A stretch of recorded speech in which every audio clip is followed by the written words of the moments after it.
What's going on, guys? It's GBP baby. Welcome back to another video. I hope everybody's doing well, and let's dive straight into things. So we are going to start on the dollar. Hopefully you've watched yesterday's video. If you haven't watched yesterday's video or the day before that's video, go and watch it, because honestly it'll give you so much context and it will explain exactly why I was able to short so comfortably or expect a downwards movement so comfortably. And this was just demo trading so that I could demonstrate my understanding to you guys. But short so comfortably at such a specific level at such a specific time, and exit so beautifully at such a specific level at such a specific time. I can't stress this enough. Go and watch previous videos. But anyway, I'm going to dive straight into things, and price is moving absolutely gorgeously. So we rallied just above Tuesday highs, just as I drew out yesterday, and we ran into the 4-hour bearish order block. So what I do believe is happening down here is that they've engineered in liquidity, which is why we saw the rally we did yesterday, which is what I was explaining. And if you remember in yesterday's video, I was saying how so long as we stay above this breaker, low, high, low, low, as far as I'm concerned, as long as we stay above it, we can expect Tuesday's high to get ran. And that's what happened here at around 3:30, which is what the new London session. So very classic.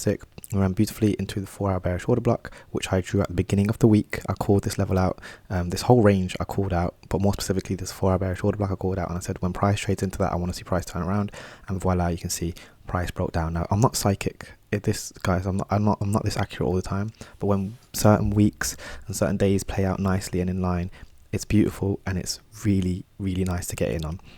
Nonetheless, we trade into it. Beautiful change in state of delivery at 8 a.m. classic, and then price rallies on lower for the rest of the day. So we've had quite a lot of movement in the past 2 days. You can see obviously 3 days even, price has rallied since Monday, and then we create the high. I believe this is the high of the week, because if you remember, again at the beginning of the week I was explaining how I wanted to see a down close candle on dollar, and now price is finally starting to work its way down. So now that we're down here, and now that we've created this high, as far as I'm concerned, price shouldn't need to go back up there again, especially not with this level of displacement. So when we go to the 4-hour, you can see how much of a large displacement to the downside we've had. Now this is the Sunday opening price, and I am ideally looking for price to trade down into it. However, you can see we have a massive fair value gap here, which we're trading into once again, and because of that I think price is going to really struggle to get through it. I'm not expecting us to just roll over into it.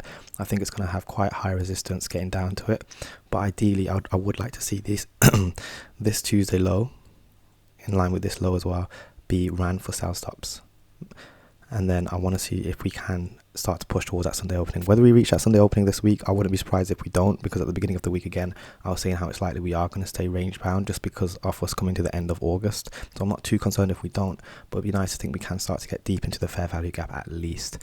So let's go back to that 15-minute. There's that Sunday opening price, which ideally we do drop below. It does look like we have high impact news though tomorrow, so there is, sentiment that could push that below there. Nonetheless, I'm just expecting us to create a classic Asia range and then use that to bounce off to then send it to the downside. And once we get to the other side of this fair value gap, I want to see it treat it as resistance. So maybe that 25% level, I want to see it use it as resistance and push on lower and run towards that Sunday low or that Monday low more specifically. So it's pretty basic what I'm expecting. I'm just expecting a continuation of today's price action in terms of the downfall that we got after the New York session. I'm not expecting much rallying at all. If it does rally too much, as in if we start coming up into this, trying to fill this range, I don't really want to get involved because it'll probably be quite messy. But I think as soon as it starts penetrating this fair value gap, when we get below that maybe 75% level, especially that 50% level, I'll be more confident in anticipating us to run that Monday low as we move into Thursday and Friday. So make sure you have post notifications on, because I will be obviously looking into this tomorrow. But yeah, just beautiful delivery, and overall I'm pretty excited. I don't want to talk too much because, again, looking at it on a daily basis, this is a difficult week to trade. Just looking at how we're very range bound. But again, it's the time of year. We're coming to the end of August now, which means that I'm not expecting too much movement, which is why me expecting us to run this Sunday opening price is very ambitious of me. So I'm not expecting us to necessarily reach it this week, which is why I'm being very conservative, so to speak, in saying I'm happy with us just trying to fill this fair value gap, or if anything it's just going to consolidate into the Friday, and then not until next week or early in September we can start thinking about more expansion. So that's the way I'm looking at things as of now. I hope that will make sense. Let's head on to GBP USD. So you can see GBP traded obviously higher in line with dollar trading lower at the end of yesterday. We traded down. Where did we trade into, guys? Look at this. This is the breaker. That's the close candle. Price traded down into that beautifully there, and then we had expansion, very aggressive expansion to these relative equal highs.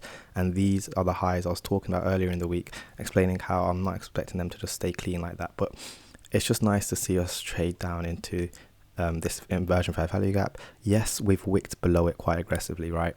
And we do need to take account of that. But look at the volume. Look at how the volume just sits on top of the fair value gap, because there's a willingness to want to go higher. And again, obviously, if I'm expecting that dollar's going to continue to roll on to the downside, I want to see if pound can reach its next target, which will be its next up close high, which is going to be this high right here. So it'll be nice to see if we can start to work our way up towards that. Again, we might be a bit ambitious to think that price is going to roll on into that. It very well could, but again, time of the year, how much movement we've already had this week, I'm not expecting the most, and I don't want to be too selfish with it, so to speak. So as much as I do want to see this buy side ran, I'm not going to be upset if we don't reach it this week, and I'm going to be very cautious, especially with the amount of expansion and movement we had today, as to whether price is going to make it up there. But we'll go to the 15-minute, take a closer look, and you can see we're just in a slight consolidation. And again, I can only imagine that unless price, I think if price does start to rally, it's going to rally aggressively, and it's going to run straight through this buy side, and it's not going to stop, kind of thing.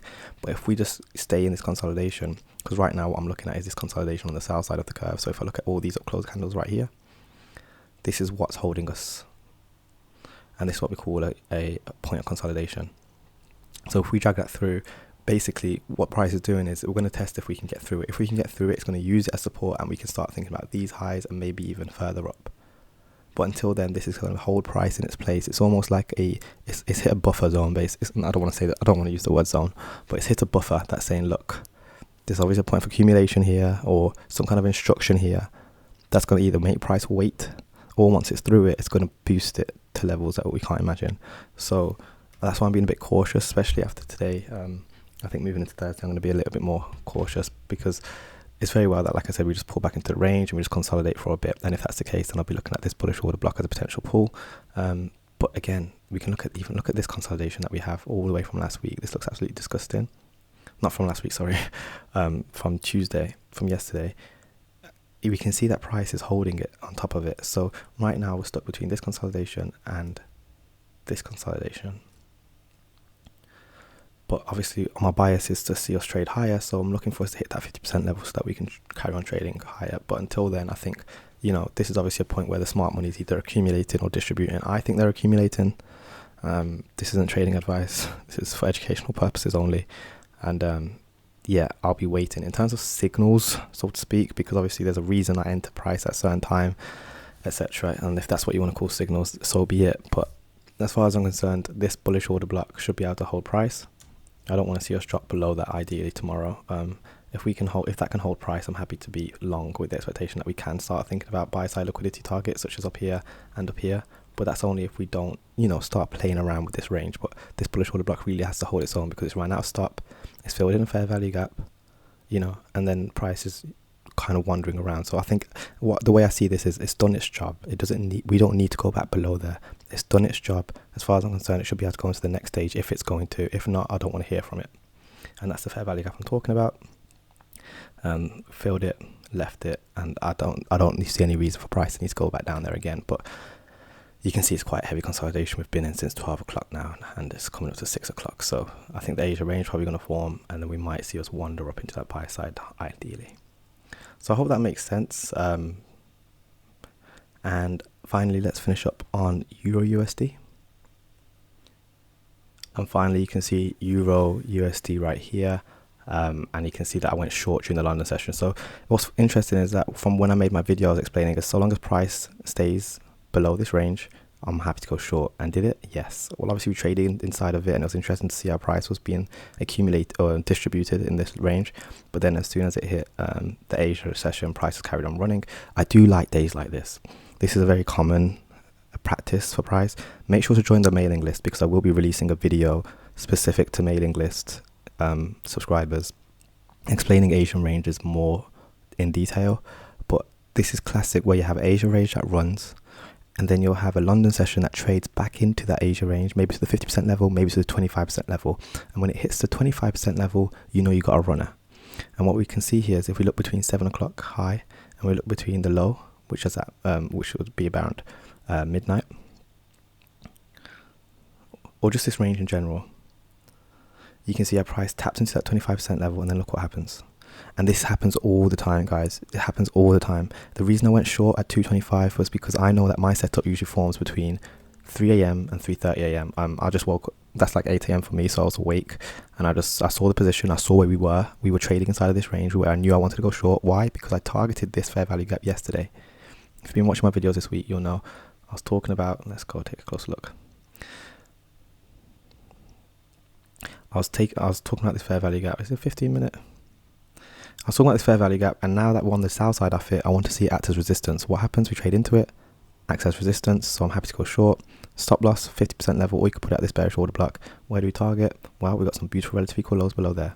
So as soon as price traded below that low, I was happy to take out my position. Yes, we went deeper, cool, but I mean, it was an easy, typical, very classic London session, and I just love days like this. And then look, later on in the day, you can see we trade above it, and now what's it doing? It's using it as support. So we expect now this same range, fair value gap, to be used as support, and now we're trading back into that point of, what was it, distribution. So the fact that we're now playing with this point of distribution, again, this is what's making me a little bit cautious moving into tomorrow, because as far as I'm concerned, if it's going to trade through here, it's going to rally, and I want to see this high get taken, and I want to see us fill all of this downwards price action. I want to start seeing us trade all the way up into this level right here, and it can do it. I'm not saying price can't do it. I'm just saying the time of the year, and in the time of the month, us coming to the end of the month, you know, it doesn't need to do it necessarily now. It might wait, and because of that, we might find that it uses this as a barrier, like a buffer, point of distribution. We simply distribute again, it pulls back into its range, and then, you know, we're just, you know, fiddling around for the rest of the week and not really getting in on anything that's of any interest to us. So yeah, that's gonna be everything, guys. I hope that all makes sense. Don't forget to join the Discord. I am active in there. I shared my trades in there. I shared them after they occurred, and you know, I'm open to discussion about them, because times like this, it's beautiful delivery. Again, I'm not psychic. I'm not doing this every single day, guys. It's not that easy.